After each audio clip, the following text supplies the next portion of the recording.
Welcome back to the Integrateness. Welcome back to the Integrateness podcast with Jason and Jolene. I'm leaving that in, by the way. It's been a few weeks since we've recorded. I'm Jason. I'm Jolene.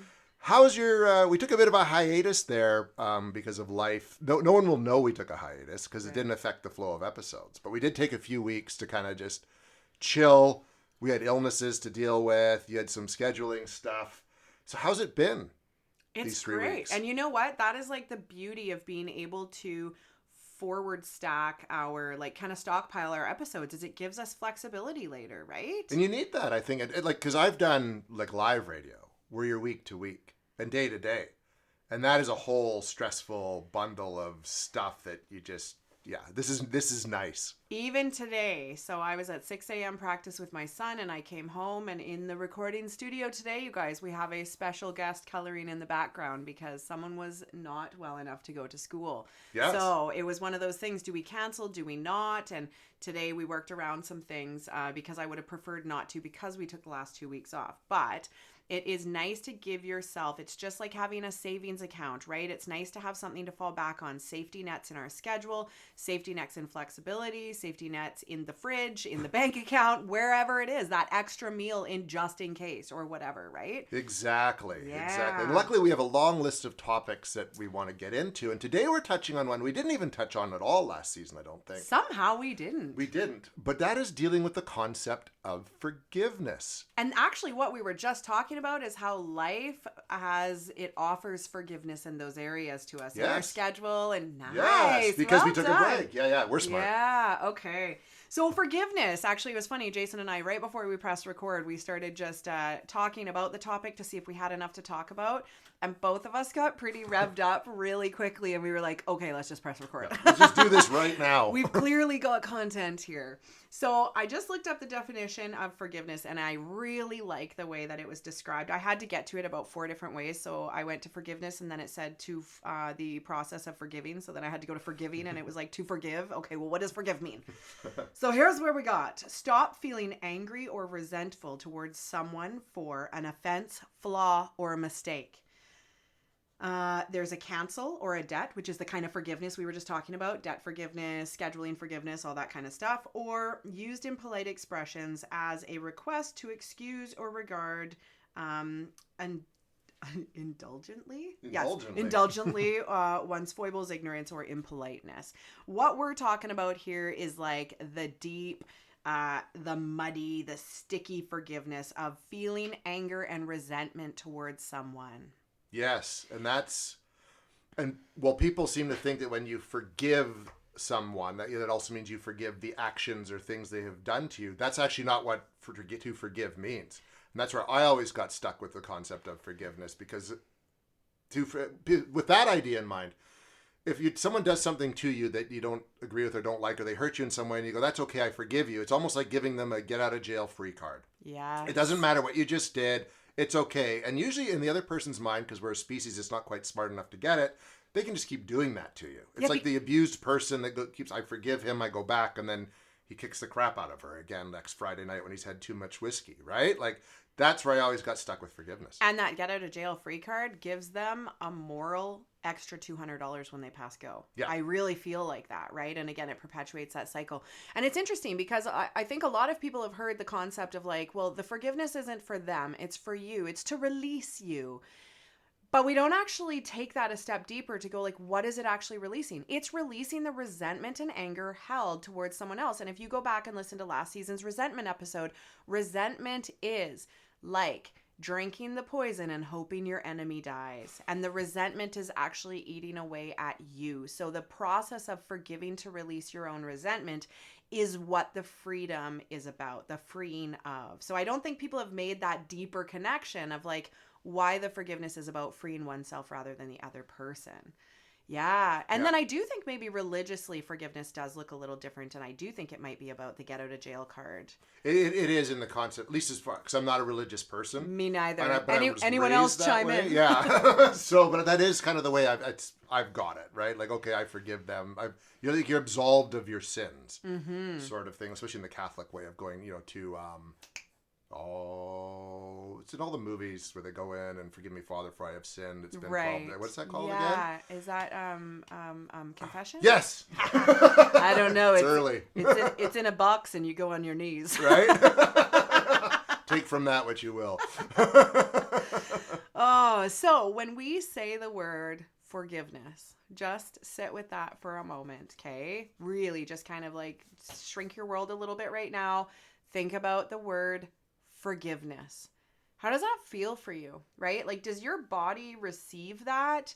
Does it armor? Does it resist it? Like, Jason, what happens for you when I say that word? Oh, I get it's resistance. Yeah. Total resistance. Okay, so you can just feel your body resist it, okay? For me, it's interesting. I didn't feel resistance. I felt some walls go up. Okay, So walls are different than resistance Yeah. for me. Walls is like more of a shield, and it's more of a protection. It's not a passive, it's not a receiving, but it's not an action focused. Like resistance is more action focused. You're pushing away. For me, it was like, whoop. Just not going to deal with it right now. Well, Yeah. not only not deal with it, but definitely create a barrier between this and that, right? Interesting. Yeah, that was interesting. So everyone else just kind of noticed, like, what did the word forgiveness mean for you? And then I want you to scan your life. Like, where are areas of your life that you have been required to forgive? Maybe by your choice, maybe not by your choice. Where are areas that you are less willing to forgive, or that you've struggled with yourself to really ponder that concept? Where did you very readily forgive? Because I do think we do that on a daily basis. I think we err so much in life, and we are always doing things that may potentially harm someone else, especially once we start putting up boundaries, and we have to choose ourselves. Every time we choose ourselves, we essentially piss somebody else off or potentially hurt them, right? In a way that we are not showing up for them now or something. So we're always offering forgiveness in those scenarios, right? Yeah. Like, Jay, if I had to cancel on you and you were like, this is the only time I can do this, it's going to be off-putting for you, but you're also going to forgive me because you know that is the way it is, right? It is the way it is. And you know, I, being a parent and a professional, I get that. And there's there's always that where we will make it work down the road. Totally. Right? I find like say with like my son, if my son does something, I'm very readily able to forgive him, for he is young and learning and growing. Where I get stuck with that whole idea is with people who are smart enough to know better, and they still go ahead and do stuff like that is unforgivable. Yes. They're smarter than that, they're better than that, but they go ahead and do it anyways. That's when I have a problem. That's a point I've gotten to. Okay, so I'm going to back up a little bit, talk about if I were to cancel on you, you're more readily to forgive there and vice versa, because we have a reliable, trustworthy relationship here, and we reciprocally participate in this dynamic, right? Like it's a very even give and take. So there's like trust there that it will work out and we'll sort something out. If it was a lopsided connection where someone is always the giver and someone's always the taker, that's going to be less likely to freely forgive. So just notice those scenarios in your life. A lot of friendships operate this way, okay? Or colleague relationships who are constantly passing the buck on some assignments and things, okay? So just notice some of those ones are like deadlines and stuff like that. Where what you just talked about comes into play is, so I will give examples. I obviously work in a business where I innately believe that people are capable of change, okay? And I work with a lot of social workers and other helpers who get stuck in unhealthy relationship patterns because they forgive so often, because they actually make excuses for the people who do know better and should know better and are grown-ass adults. We make excuses for their behavior because, well, in my case, I can see and acknowledge and validate the trauma. So you make excuses for why they do those things, which doesn't actually excuse the behavior, but essentially it creates that rationale as to why you're still in it and why you're self-abandoning and all those things. And so there's a fine line between forgiving and remaining patient in it and anticipating that will change, and then perpetuating it with having it no change, because there's two different ways. Like, you can offer the forgiveness and the person changes and that evolves what's happening there and we learn from it and there's growth. And then there's the ones where it's the perpetual reoffending. Over and over again. And I guess our criminal justice system could demonstrate that as well. It could, right? Yeah, that's a pretty good way. And well, we get a whole episode on justice and how it works and really doesn't work. Mm-hmm. But yeah, no, that's the concept of our justice system, though. So you've done something wrong, you were punished for it. The idea is you learn from it and get better. But the system's so broken that rarely, if ever, happens. In fact, it creates better offenders. Yeah, but then there's also points where they don't actually get charged and they're offered forgiveness in that time. Yeah, or time served. To do better, right? Or you get a fine instead of a charge, right? Like yeah. Often think about some of your driving things, and I think of like vehicle impairment charges and things like that, right? Sometimes there's an absolute line or a warning kind of line. And how many warnings do people dance in? Yeah, I think it's a 3 strike you're out rule still is in effect, right? I don't know. It's been a while since I've had to deal with the justice system. Thankfully. Yeah. Right? Yeah. So thinking about some of those pieces there, right? Like often we will offer people forgiveness because we understand why they're doing what they're doing. And that is actually one of the ways we can harm, like we've talked about inner child stuff in previous episodes there. And I mean, we are wounding that inner child that is being wounded in those moments by saying your experiences don't matter. This person knew what they were doing, but they get that get out of jail free card, all those pieces. We actually rewound ourselves in various areas when we offer that, right? So it's a fine line. Think about, okay, so where have you offered forgiveness? Or like really kind of straddled that line and then finally let it go? Oof. It's been a while. It was actually something that happened with my wife and I once. Because I'm someone who in the past struggled to achieve things, right? And it's usually out of a fear of failure or / success. Right. Because once you're successful, then you have to keep doing what you're doing. Which yes. is scarier than not doing it sometimes. You have mentioned this before. Yeah. So it got to the point where like a couple of years ago where things really started to happen. And all the ducks started falling in a row. And she's a creative type too. Then she struggled to get her creative stuff off the ground. And part of it's because she's become a mom, and being a mom is demanding. And she was there to help out with my adopted mother when her health failed. So a lot of stuff went on. Very understandable. But I remember in the thick of when things were going really well, she actually said to me one morning, out of nowhere, it's like, it's really hard to watch you be successful. You should just stop. Oh. Yeah, you can feel that one. Yeah. And how do you think that went over? Oh. Jess. Very big miscalculation on her part of understanding who I was, how I operate. And I don't need to do these things I do. I don't need to do it to be successful. I do it because I enjoy it. Mm-hmm. And part of it is I found that my successes in the past have helped inspire other people to be successful. It's like, see, I can do, and I've said this to people, if I can do it, anyone can. And I believe anyone can. Mm-hmm. So I always hope that this would help her. Like you just like if in the morning, just sit down and just write or do whatever you need to do. Like don't like just doom scroll or anything like that. So that really stung. And it took a long time to get through that. Wow. Like a long time to get through that. And I think that really highlights like two key like characteristics that people can have. You have the ones that you are inspired to do the work with, and like when you're coming from, I love the stories of like, the the disenfranchised like kid ends up being top whatever, like soccer player, whatever, Ronaldo, right? I think it's like the Rocky Balboa story too. Absolutely, in the movies, right? And that's a thing. Yeah, I mean, I have the luxury of working with a lot of underdogs in those aspects, and that is where your drive and your motivation comes from. And it's kind of like the hold my beer, watch this, right? And then here's the middle finger, right? Yeah. So hey, look at that, guys! My kid's in here, and I'm censoring myself. I've been doing that all morning. So when you think about that, and then that is the reality, is that there is also people who are struggling, and it's so hard for them to see others succeed, because there is just, and I don't know, this is what fascinates me about different people's experiences, right? And it's like, what is the core wound or the negative cognition that says like, I don't deserve those things, or why is my life always so hard, or what, like there is a commitment to the struggle at that point, I believe. And that's where I get really deep into some therapy work. And I'm like, what is the benefit of you having this negative cognition of life is so hard? Are you searching so deeply for validation about how hard it is? Because you need to validate that for yourself, because ain't no one else gonna offer it to you the way you need it. So exactly, and that's, and I have those.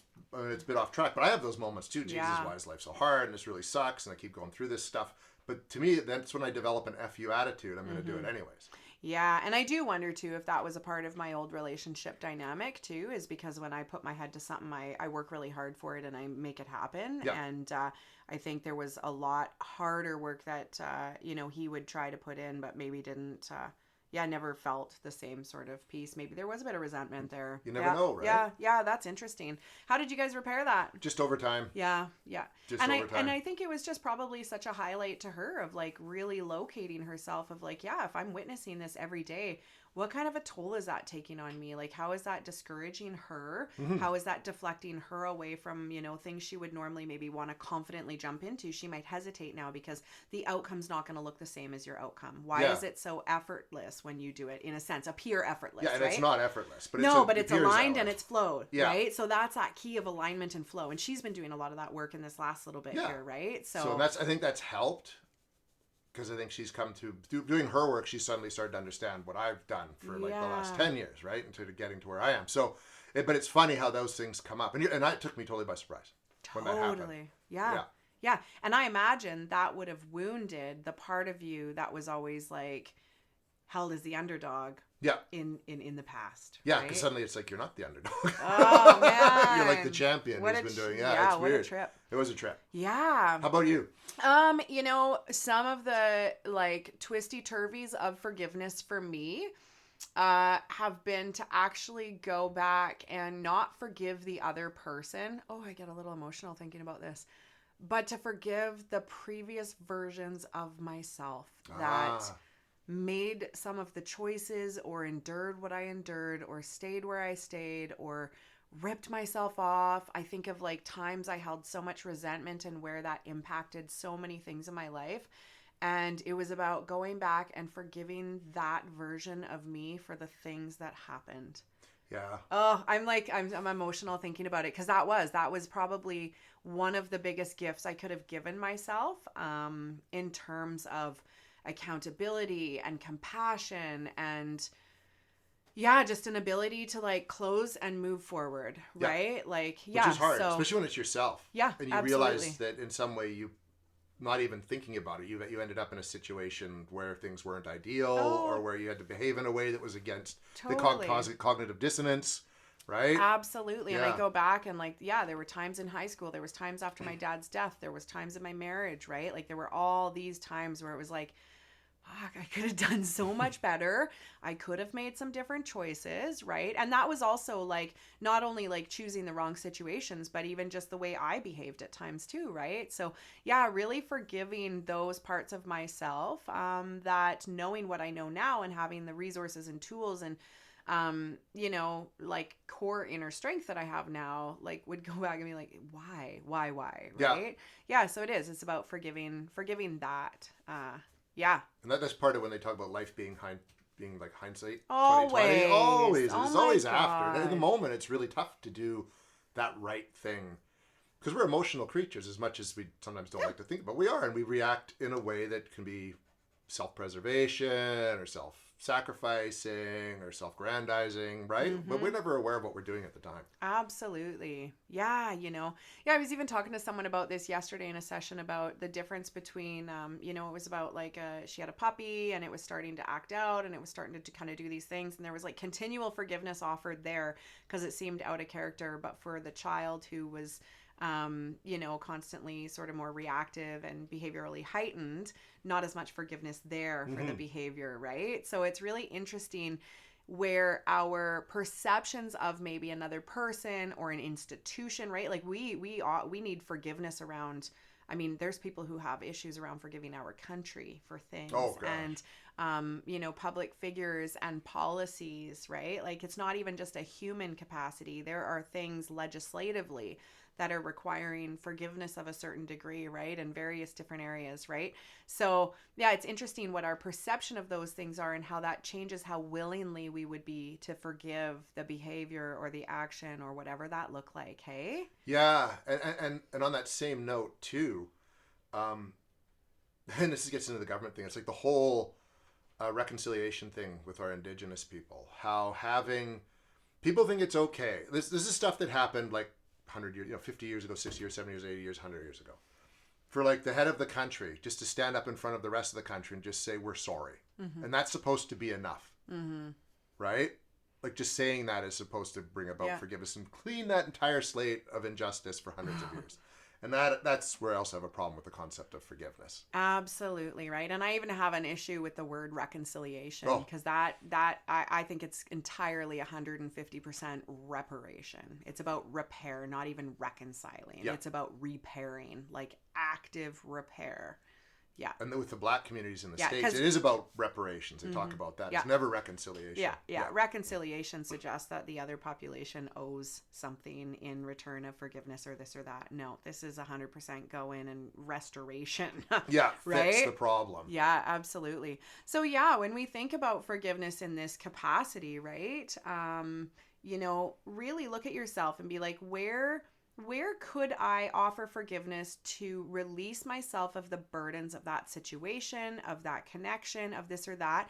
And ask yourself, where are my absolute no's? Like, you don't get forgiveness for this, right? Like, like sexual abuse. This is a big one that comes up. Big one that comes up, right? And again, it's for the previous version of that self, the younger self that wasn't able to tell a parent or tell an adult, right? So many young people keep that very quiet for very realistic threats and things that are told to them, right? So a lot of it is about going back and forgiving the young child for not doing what they, as an adult, believe would have been so easy if I would have just went and told someone or said no, even, right? Yeah, no, those are huge bouts of forgiveness that are so necessary and impact so much of present day functioning if they haven't been repaired or offered.